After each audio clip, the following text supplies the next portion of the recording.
দাজ্জাল, ইয়াজুজ মাজুজ, দাব্বাতুল আরদ।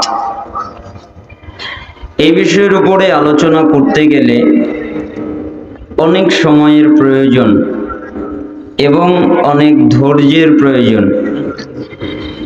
এই বিষয়ের উপরে আলোচনাটা কিন্তু এরকম নয় যে কারো পক্ষে যাবে কারো বিপক্ষে যাবে, এইরকম পয়েন্ট এখানে নেই।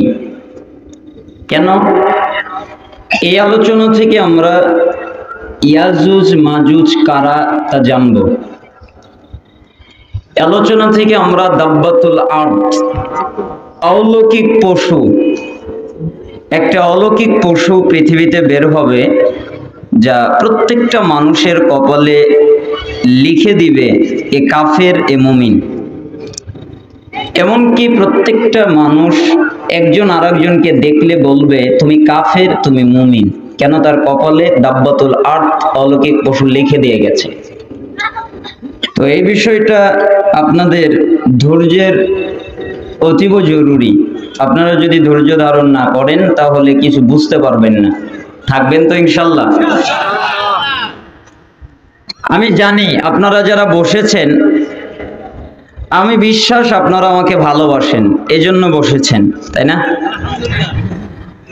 আমি তো আমার এলাকায় টিকতে না পেরে, আমরা তো আর মাযহাবী মানুষ, আমাদের এলাকায় তো আর সৈয়াকিদার কোনো এলাকা নেই। এজন্য আপনাদের এলাকায় এসেছি, আপনাদের এলাকার এখন বাসিন্দা। এজন্য আপনারা তো বলেই ফেলেন যে এলাকার লোক আর কি বলবে, তাই না? ওই এলাকার বক্তার কি ওয়াজ করবে, তো এলাকারই সব। এজন্য আপনারা কম এসেছেন, তাই না? তবে যারা এসেছেন আমাকে ভালোবাসেন, এটা আমার বিশ্বাস। আমি দোয়া করি আল্লাহ তাআলা যেন আপনাদেরকে, আমার হৃদয় থেকে বলছি, জান্নাতুল ফেরদাউস দান করে এবং আপনাদেরকে প্রত্যেকের উপরে কল্যাণ এবং রহমত বর্ষণ করেন। এবং যারা আসেনি, হিংসা করেছে, আল্লাহ তাআলা যেন তাদেরকে মাফ করে দেন। বদদুয়া করার তো ইচ্ছা আমার নাই, তাই না?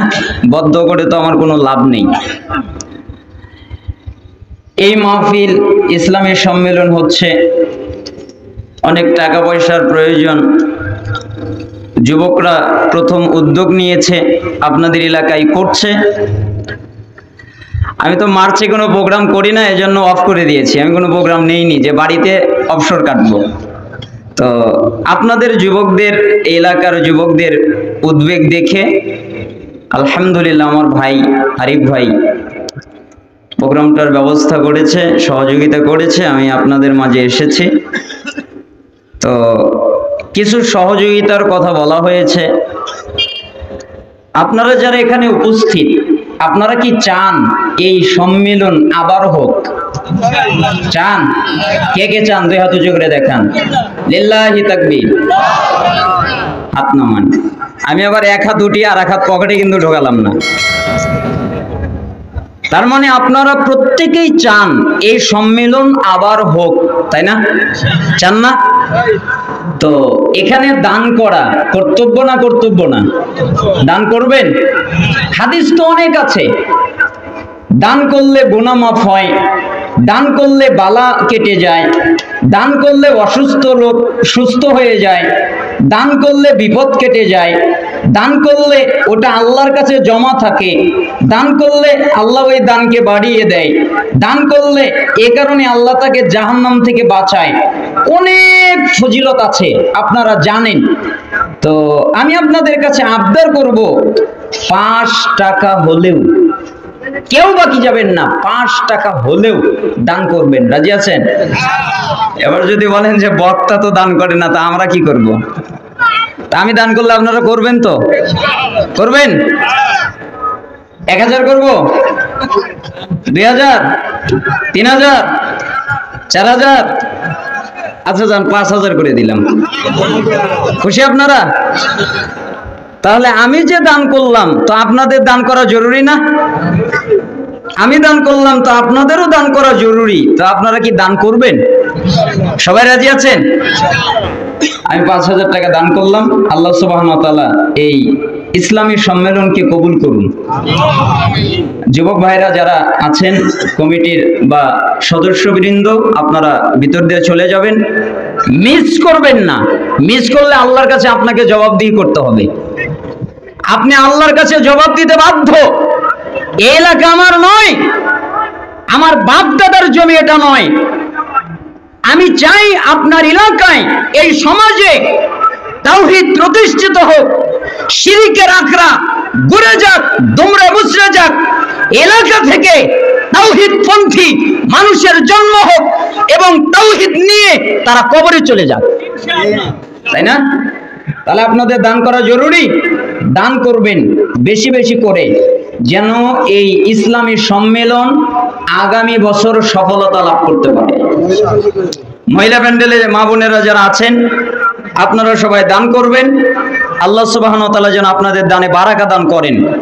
এবং যারা ওখানে ছোট বাচ্চারা আছে, মাদ্রাসার ছাত্ররা আছে, বা কমিটির সদস্যবৃন্দ আছে, যারা ছোট ঢুকিয়ে দেবেন, মা বোনদের কাছ থেকে নিয়ে নিবে, তারা যতটুকু পারে সহযোগিতা করবে। আল্লাহ তাআলা যেন কবুল করেন। যাই হোক, আমাদের এলাকায়, আমাদের সমাজে, আমাদের এই পৃথিবীতে, আমাদের এই বাংলাদেশ একটা আজীব দেশ। মাঝে মধ্যে একজন আলেম মজা করে বলেন যে বাংলাদেশ হলো কামরা কামড়ির দেশ। কিসের দেশ? কামরা কামড়ি, একজন আর একজনকে কামড় দেয়। অনেক মানুষ আমার বক্তব্য বুঝতে পারে না। আমি যে বাক্য যেভাবে বলি ওইভাবে না বুঝে অন্যভাবে রদবদল করে, অন্যভাবে বুঝে, আর আমাকে বলে যে সালাফ না, এরকম বুঝ কেউ বোঝেনি।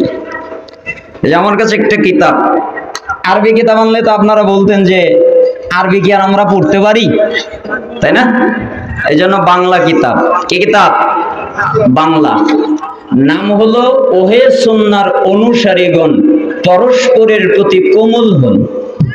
নামটাই ভিন্ন রকমের না? এই বই থেকে আমি আখলাক শিখেছি, এই বই থেকে আমি আদব শিখেছি, এই বই থেকে আমি ব্যক্তিত্ব শিখেছি, এই বই থেকে আরেকজনের বিরুদ্ধে কথা বলা যায় না এটা শিখেছি। কিভাবে? আলী রাদিয়াল্লাহু আনহুকে একবার জিজ্ঞেস করা হয়েছিল যে খারেজিরা কি কাফের?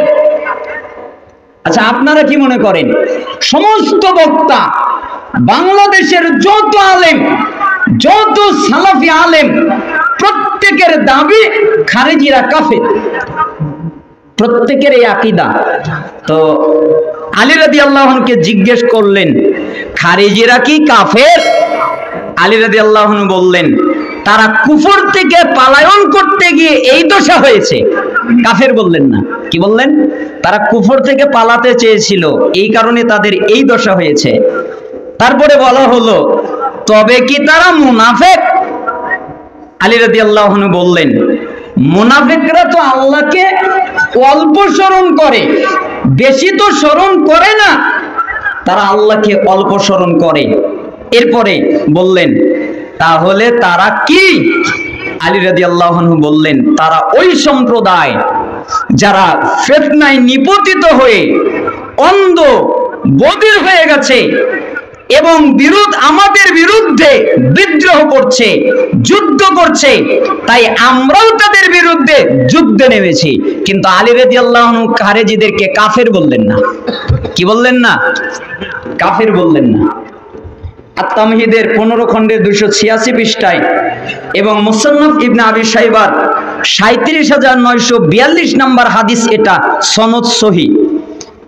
এমনকি তিরমিজি একটা কিতাব, কিতাবের নাম কি? তিরমিজি, বাংলায় অনুবাদ এসেছে। 3000 নম্বর হাদিস, যেখানে রাসূল সাল্লাল্লাহু আলাইহি সাল্লাম বলেছেন খারেজিরা জাহান্নামের কুকুর। খারেজিরা জাহান্নামের কি? কুকুর। এটা রাসূল সাল্লাল্লাহু আলাইহি সাল্লাম বলেছেন। কিন্তু আলী রাদিয়াল্লাহু আনহু খারেজিদেরকে কাফের বলবেন এই সাহস তার নাই। কেন? খারেজিরা জাহান্নামের কুকুর হওয়া সত্ত্বেও আলী রাদিয়াল্লাহু আনহু যেখানে তাদেরকে কাফের কিংবা মুনাফিক আখ্যা দিতে ভয় পাচ্ছেন, সেখানে আমাদের অবস্থান কোথায়? ফতোয়ায় সামান্য ভুল হলে কিংবা নিজের মতের বিপরীত হলে সে মানহাজ বহির্ভূত, তাকে বয়কট করতে হবে। বয়কট করার আহ্বান, সোশ্যাল মিডিয়ায় অসংযত সমালোচনার এই শিক্ষা আমরা কোথায় থেকে পেলাম? বাতিলপন্থীরা আমাদেরকে শিক্ষা দিয়েছে, আর ওই নৈতিকতা আমরা নিয়েছি। এটা আহলে হাদিসদের মানহাজ নয়, আহলে হাদিসদের মানহাজ এটা নয়। আজকে যদি আমি ফতোয়া দেই তাহলে তো আপনারা রেগে যাবেন, এজন্য আমি আজকে ফতোয়ার নকল করব। আল্লাহ তাআলা বলেন, ইয়া আইয়ুহাল্লাযীনা আমানু, হে ঈমানদারগণ, আমানু জিতানিবু কাসীরাম মিনাজ-যন ইন্না বা'দাজ-যন্নি ইসমুন ওয়ালা তাজাসসু। হে ঈমানদারগণ, তোমরা যারা ঈমান এনেছো, তোমরা অধিকাংশ অনুমান থেকে দূরে থাকো। অনুমান করো না, এ করেছে, সেই করেছে, এইটা হতো, সেইটা হতো, এটা হলো অনুমান। কেন? কারণ কোন কোন অনুমান পাপ। তোমরা যে অনুমান করো এটা পাপ।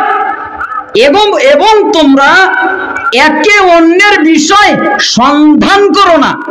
আল্লাহ তাআলা সূরা হুজুরাতের 12 নম্বর আয়াতে বলেছেন, তোমরা একে অন্যের বিষয় কি করো না? খুঁজে বের করো না। এটা করেছে, সেইটা করেছে না।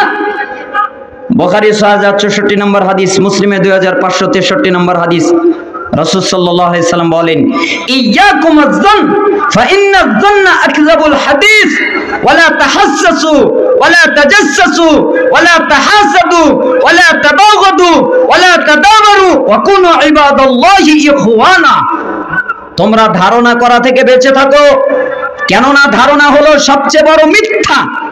কারো দোষ অনুসন্ধান করো না, দোষ বের করার জন্য গুপ্তচর বৃত্তি করো না, পরস্পরে হিংসা করো না, পরস্পরের সম্পর্ক ছেদ করো না।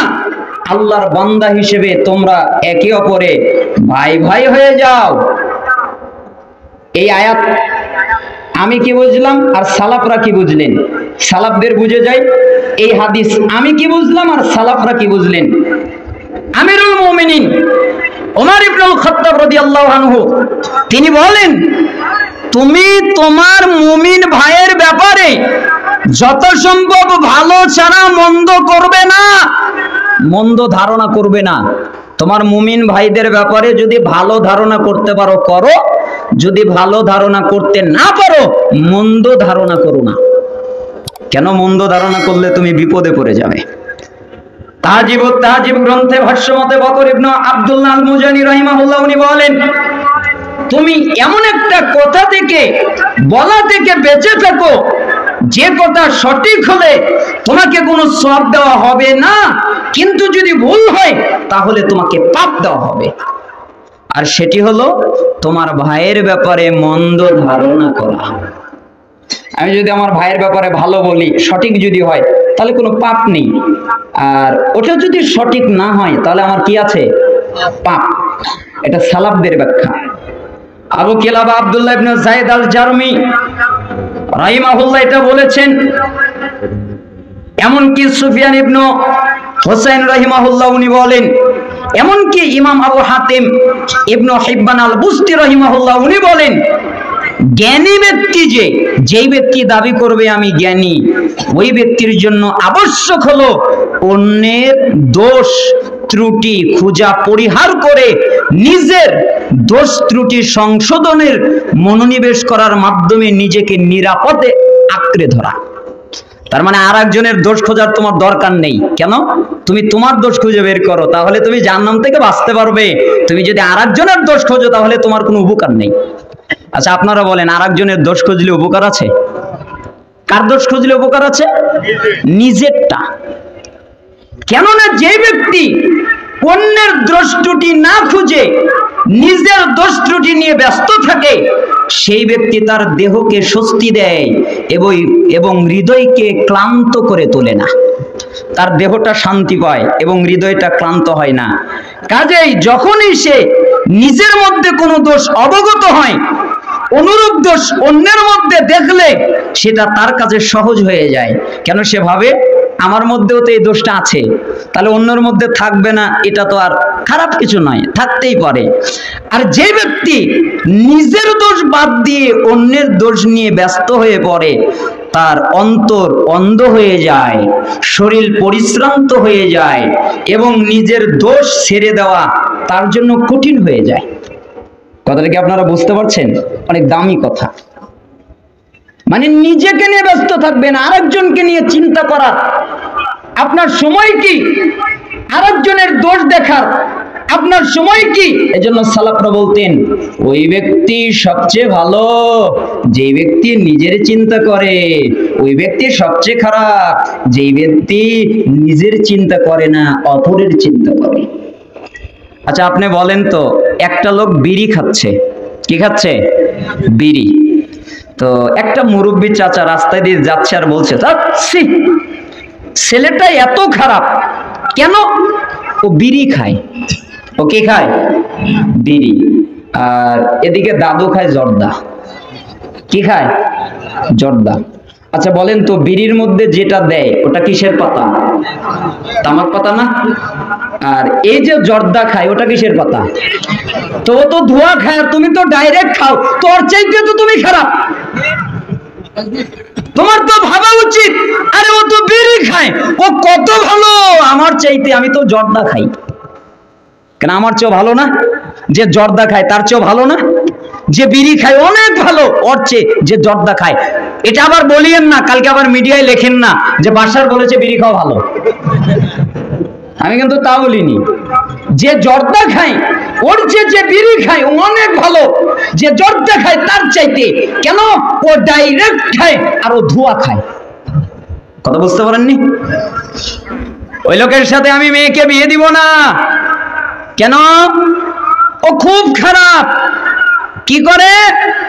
ওর বাড়িতে গান বাজনা চলে, ও মদ পান করে, ও গাঁজা খায়, ও আরো নিষেধার দ্রব্য পান করে, ওর সাথে আমি মেয়েকে বিয়ে দিব না।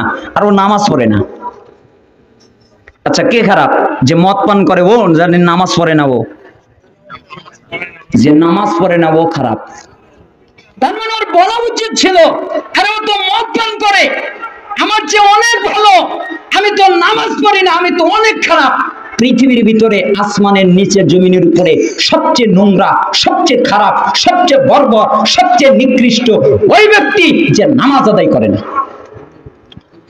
যুবক ভাইরা, আপনারা ইসলামী সম্মেলন করেছেন এবছরে, ভালো উদ্যোগ নিয়েছেন, ভালো কাজ, কিন্তু আপনারা যদি নামাজ আদায় না করেন আপনার এই ভালো কাজের 4 আনা পয়সা উপকার নেই। উপকার আছে? যদি আপনি নামাজই না পড়েন তাহলে ইসলামী সম্মেলন করে আপনার লাভটা কি বলেন? আপনি এক নেকি পাবেন? এক নেকিও পাবেন না। কেন? আপনি যে একটা নেকি পেতেন, আউয়ালু মা ইউহাসাবু বিহিল আবদু ইয়াউমাল কিয়ামাতিস সালাহ ফাইন সালাহা সালাহা সাইরু আমালিহি ওয়া ইন ফাসাদাত ফাসাদা সাইরু আমালিহি। কিয়ামতের দিন সর্বপ্রথম হিসাব নেওয়া হবে সালাতের। যার সালাত টিকে যাবে তার যত আমল আছে সব টিকবে, আর যার সালাত টিকবে না ওর যত আমল আছে সবগুলো বরবাদ হয়ে যাবে। তার মানে ওর নামাজ নাই, এখন যে ইসলামী সম্মেলন করেছে কোনো লাভ আছে? আসলটাই তো নাই। তো এই সম্মেলন দিয়ে হবে কি যদি নামাজ আদায় না করে? এজন্য হে যুবক ভাই, আপনাদের প্রতি আমার ওসিয়ত, আমার নসিহত, এতদিন যা করেছেন অন্তত ইসলামী সম্মেলনের মর্যাদা রক্ষা করতে হলেও আপনি সালাত আদায় করবেন। হতে পারে এই কারণেও আল্লাহ তাআলা একদিন আপনাকে নামাজি হিসেবে কবুল করে নেবেন। ঠিক না? কি আমি খারাপ কিছু বললাম? আপনাদের কষ্ট হচ্ছে? কষ্ট হলে বলবেন, শেষ করে দিব। তার মানে আমাদেরকে নিজেদেরকে নিয়ে ব্যস্ত হতে হবে। আমার বিষয় কি? দাজ্জাল, ইয়াজুজ মাজুজ, দাব্বাতুল আরদ।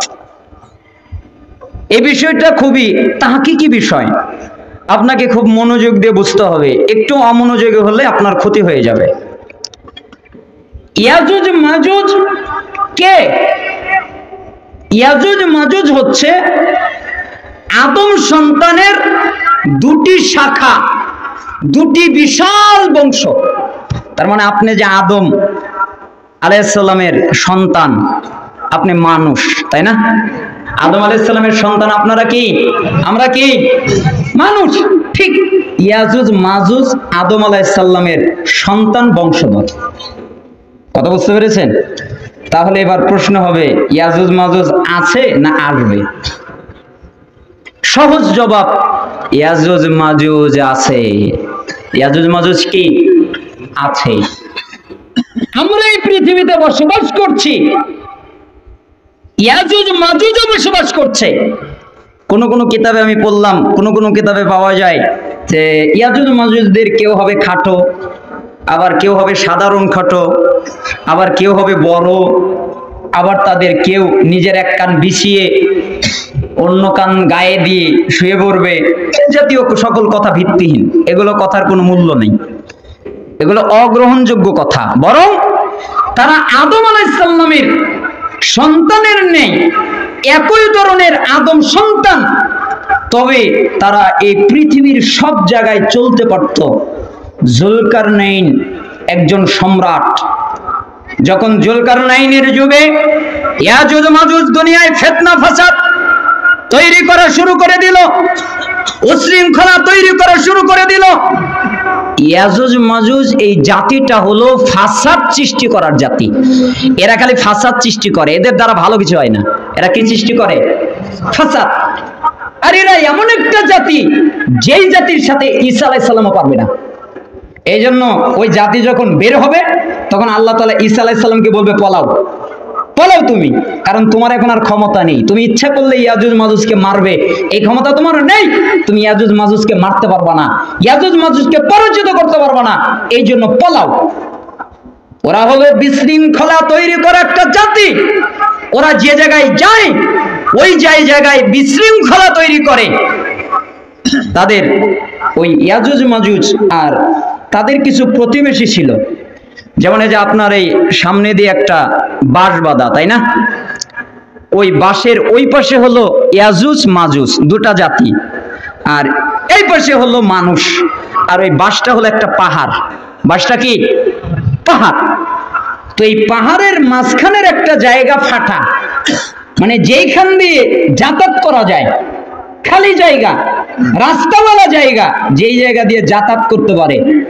এই জন্য এই পাশে মানুষ আর ওই পাশে ইয়াজুজ মাজুজ। এই জায়গাটা যখন পেল, তখন ইয়াজুজ মাজুজ ওই পাশ থেকে পাহাড়ের এই পাশে এসে মানুষদেরকে অত্যাচার করত।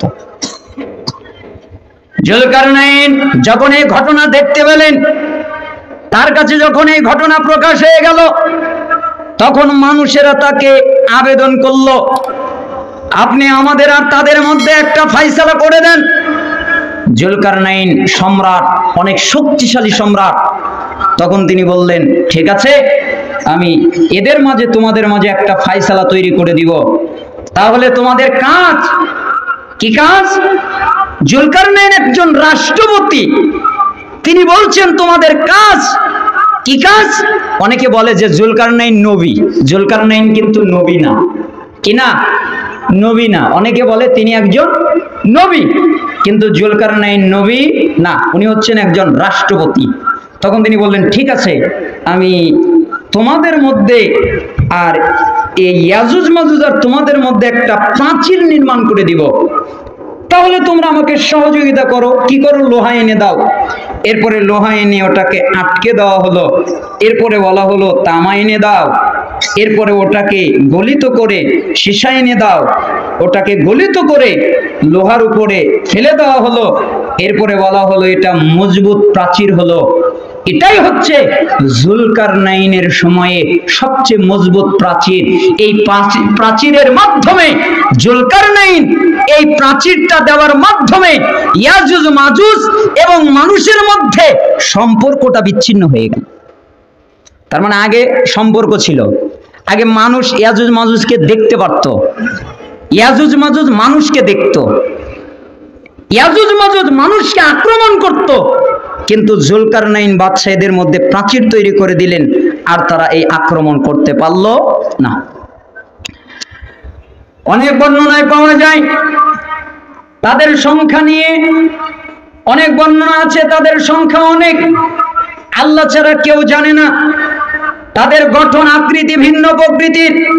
খালিদ বিন আব্দুল্লাহ বিন হারমালা রাহিমাহুল্লাহ তার খালা থেকে বর্ণনা করেন, তার খালা বলেন, একদিন রাসূল সাল্লাল্লাহু আলাইহি ওয়াসাল্লাম একটি বিচ্ছুর দংশনের ব্যথায় মাথায় পট্টি লাগিয়ে তার খুতবায় তিনি বললেন, ইন্নাকুম তাকুলুন লা আদুওয়া ওয়া ইন্নাকুম লান তাজালু তুকাতিলুনা আদুওয়া হাত্তা ইয়াতিয়া ইয়াজুজ ওয়া মাজুজ আইরাদুল উজুহি সিগারুল উয়ুনি সুহুবুশ শিআফি মিন কুল্লি হাদাবিন ইয়ানসিলুন কাআন উজুহাকুমুল মাজানুল মুতরাকা। তিনি বললেন, তোমরা বলছো কোন শত্রু নাই, শোনো, অথচ তোমরা ইয়াজুজ মাজুজ আসা পর্যন্ত শত্রুর মোকাবেলা করেই যাবে। তোমাদের যে শত্রু নাই এ কথা ঠিক নয়, শত্রু একের পর এক আসবে। এখন একটা শত্রু, এরপরে দেখবে আর একটা শত্রু, ওটা চলে যাবে, এরপরে আর একটা শত্রু, ওটা চলে যাবে, এরপরে আর একটা শত্রু, ওটা চলে যাবে, এরপরে আর একটা শত্রু। তোমাদের মুসলমানদের শত্রু খালি হতেই থাকবে, হতেই থাকবে ইয়াজুজ মাজুজ আসার আগ পর্যন্ত। ইয়াজুজ মাজুজ যখন এসে যাবে তখন ওটাই হলো শেষ শত্রু, এরপরে আর তোমাদের কোনো শত্রু আসবে না, ওটাই শেষ। যাদের চেহারা হবে প্রশস্ত, চোখ হবে ছোট ছোট, চুল হবে লাল সাদা মিশ্রিত, হলুদ বর্ণের, সাদা থাকবে, লাল থাকবে, হলুদ বর্ণের চুল হবে, তারা প্রত্যেক উঁচু জায়গা থেকে দ্রুত নিচে পদার্পণ করবে। তাদের চেহারা যেন চামড়া মোড়ানো ডালের নেই তথা চওড়া ও ঝুলে পড়া গন্ডদেশ বিশিষ্ট। তাদের দেহটা হবে চামড়া মোড়ানো, যেরকম করে চামড়া মুড়িয়ে দিলে যেরকম হয়, তাদের চেহারা দেখলে এরকমই মনে হবে এরা হলো ইয়াজুজ, এরা হলো মাজুজ। আমরা বলছিলাম জুলকারনাইন একটি বাঁধ তৈরি করে দিয়েছিলেন, তারা দেওয়ালটি কি কখনো ছিদ্র করতে পারবে? ইতিপূর্বে আমরা বলেছি ইয়াজুজ মাজুজ দুটি বংশ, তারা অনেক ধরনের ফাসাদ সৃষ্টি করত। তাই জুলকারনাইন রাষ্ট্রপতি তাদের এবং অন্যান্য মানুষের মাঝে একটি দেয়াল তৈরি করলেন।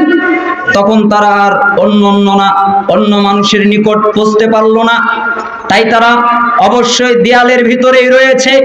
তাদের নিকট খাদ্য আছে, তাদের নিকট পানীয় আছে, আর তাদের জীবন যাপন হলো এক ভিন্ন ধরনের। আমাদের যেরকম জীবন যাপন, তাদের জীবন যাপন এমন নয়। তবে তারা সর্বদা এই দেওয়ালটি ভাঙতে চেষ্টা করবে, তাই তারা এর নিচে খনন করবে, একে ছিদ্র করতে চেষ্টা করবে। আবু হুরায়রা থেকে বর্ণিত, তিনি বলেন, নবী সাল্লাল্লাহু আলাইহি সাল্লাম একদিন এই দেওয়াল সম্পর্কে বললেন, তারা ইয়াজুজ মাজুজ প্রতিদিন প্রাচীরটি খনন করবে, ছিদ্র করতে একটু বাকি থাকা অবস্থায় তাদের নেতা বলবে, চলো এখন তোমরা চলে যাও, আগামীকাল অচিরেই তোমরা তা ছিদ্র করে ফেলবে। ইতিমধ্যে আল্লাহ তাআলা তা আগের মতো আরো শক্ত করে দিবেন। তার মানে তারা ভাঙতে থাকবে, ভাঙতে থাকবে, ভাঙতে থাকবে, একটু বাকি থাকবে, এটুকু ভাঙলেই প্রাচীরটা ভেঙে যাবে। তখন তাদের যে নেতা সে বলবে, চলো আজকের মতো আমরা চলে যাই, আগামীকালকে আসবো, তাহলে আমরা প্রাচীরটা ভাঙতে পারবো। তখন তারা চলে যাবে, আগামীকাল এসে দেখবে ওই প্রাচীরটি আগের চাইতে আরো মজবুত হয়ে গেছে, আগের চাইতে আরো কি হয়ে গেছে? মজবুত। তার মানে এই প্রাচীরটা তারা কখনো ভাঙতে পারবে না।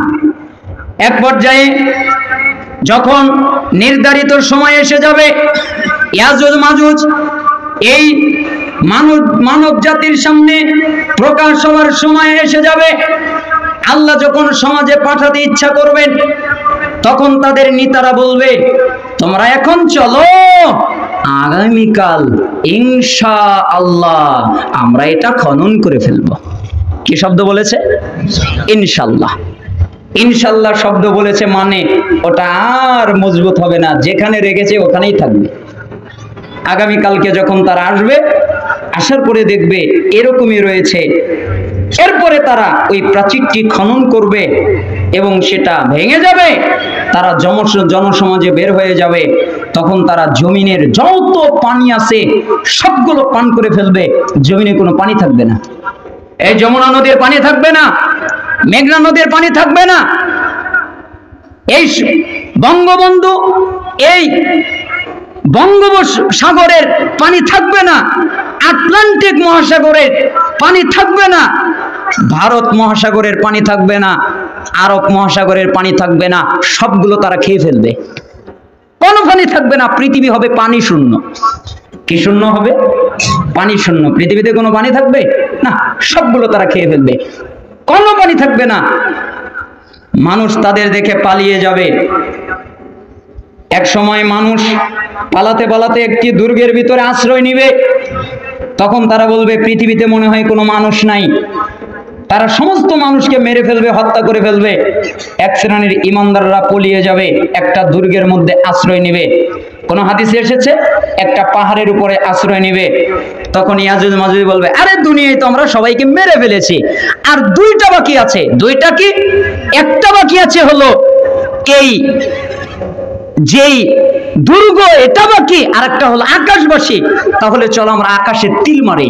তখন ইয়াজুজ মাজুজ আকাশের তীর মারবে, আকাশের তীর যাবে, তীর আবার ফেরত আসবে, প্রত্যেকটা তীরের মাথায় রক্ত লেগে থাকবে। বলেন তো কি লেগে থাকবে? রক্ত। তীর যাবে, ভালো তীর, কিন্তু যখন ফিরে আসবে তখন আর ওটা ভালো থাকবে না, ওটা রক্তওয়ালা তীর হয়ে যাবে। তখন ইয়াজুজ মাজুজ বলবে, আসমানেরও তো সবাইকে মেরে ফেলেছি, আর কেউ নেই। তখন আল্লাহ তাআলা তাদেরকে তো কেউ মারতে পারবে না, তাই তাদের ঘাড়ের মধ্যে একটা পোকা তৈরি করে দিবেন। প্রত্যেক ইয়াজুজ মাজুজ প্রত্যেক এর একটা ঘাড়ের মধ্যে একটা পোকা হবে, ওদের কেউ মারতে পারবে না, তাই আল্লাহ একটা পোকা তৈরি করবে, আর পোকাটা তাদের ঘাড়টা খেয়ে খেয়ে তাদের ঘাড় ভেঙে তার মারা যাবে। ইয়াজুজ মাজুজ যখন মারা যাবে তখন পৃথিবী দুর্গন্ধময় হয়ে যাবে। এই পৃথিবীর 1 ইঞ্চি জায়গা বাকি থাকবে না যেখানে ইয়াজুজ মাজুজের দেহ পড়ে থাকবে না। দেহ পড়ে যাবে, পচে যাবে, দুর্গন্ধময় হয়ে যাবে। দুর্গের ভিতরে যারা অবস্থান করবে তারা বলবে কোনো শব্দ শোনা যায় না, আমরা এতদিন ধরে এখানে অপেক্ষা করছি, আমাদের ক্ষুধার যন্ত্রণা সহ্য হয় না, আমরা এবার বের হব, দরজা খুলে ফেলো। তখন সবাই বলবে না, দরজা খোলা যাবে না, তাহলে ইয়াজুজ মাজুজ আমাকে মেরে ফেলবে। একটা লোক তখন বলে উঠবে, আরে আমি যাব, আমাকে তোমরা বের করো, আমি দেখবো ইয়াজুজ মাজুজ কি করতে পারে। তখন লোকেরা বলবে না, তোমাকে বের করতে দেওয়া যাবে না, দরজা খুললে ওরা ঢুকে পড়বে। তখন লোকটা বলবে, তাহলে কি আমাকে একটা রশি দিবে? রশি দিয়ে কি করবে? আমি এই দুর্গটা বেয়ে উপরে উঠে ওটা পার হব, ঠিক রশি পাবে, দুর্গটা বেয়ে উপরে উঠবে, এরপরে উপরে গিয়ে নিচে নামবে, এরপরে দেখবে যে সব মরে আছে, পচা দুর্গন্ধ বের হয়ে গেছে। তখন আল্লাহ তাআলা এক ধরনের পাখি পাঠিয়ে দিবেন, ওই পাখিগুলো দেহটাকে নিয়ে যাবে। একটা হাদিসে এসেছে, আরেকটি হাদিসে এসেছে আল্লাহ তাআলার কাছে মুমিনেরা দোয়া করবে যে আল্লাহ এই বিপদ থেকে আমাদের বাঁচান। তখন আল্লাহ বৃষ্টি বর্ষণ করবে, এক পাখিরা দেহকে নিয়ে যাবে, আরেকটা হলো বৃষ্টি নাজিল হবে, এত বৃষ্টি হবে সবগুলো ধুয়ে মুছে সাফ হয়ে যাবে। বুঝতে পারলেন ইয়াজুজ মাজুজের কিছু? আচ্ছা, এবার আমার প্রশ্নের জবাব দেন তো, ইয়াজুজ মাজুজ আছে না নাই? জোরে বলেন, আছে না নাই? আবার জবাব দেন, ইয়াজুজ মাজুজকে কোনো মানুষ মারতে পারবে? কোন নবীরা মারতে পারবে? কোন সম্প্রদায় মারতে পারবে না। ইয়াজুজ মাজুজ যখন আসবে তখন পৃথিবীতে কোনো পানি থাকবে না। তার মানে এগুলো ঈমান, এগুলো আকীদা, এগুলো হচ্ছে আমাদের কিয়ামত যে হবে তার সবচেয়ে বড় আলামত 10টা। তার একটা আলামত হচ্ছে ইয়াজুজ মাজুজ পৃথিবীতে অবস্থান করবে এবং মানুষদেরকে